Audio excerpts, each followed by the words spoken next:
বাবা, শীতকালে তোর মুখটা একেবারে চচ্চর করছে, একটু ক্রিম মাখ। লাগবে না। কি লাগবে না? তোর গাল না বস্তা বোঝা যাচ্ছে না। আয় তোকে ক্রিম মাখিয়ে দি। এই তো এবার সুন্দর লাগবে। খুব ঠান্ডা। সুন্দর লাগবে। মাকে ধাক্কা দিয়ে সরাচ্ছ? মা ভালোবেসে আদর করে ক্রিম লাগাচ্ছে। আমার হাতটা খুব ঠান্ডা। মান মতো কাজ কর, তোর হাতও ঠান্ডা হয়ে যাবে। মার হাত ঠান্ডা। সকাল থেকে উঠে তোর আর তোর বাবার জন্য কাজ করতে করতে আমার জীবন বেরিয়ে যায়। এই শীতকাল বরফের মতো জল পড়ছে কল দিয়ে, সেই কলের জল হাতে দিলে হাত ঠান্ডা হবে না?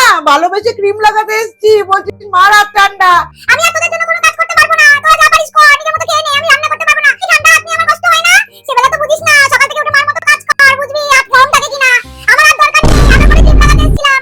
শীতকালে এত কষ্ট পাই, তাও তোদের যত্ন করতে চাই। তোরা বুঝবি না, মা যখন থাকবে না তখন বুঝবি। যা বাবা, আমি কি এমন বললাম? শুধু তো বললাম হাতটা ঠান্ডা।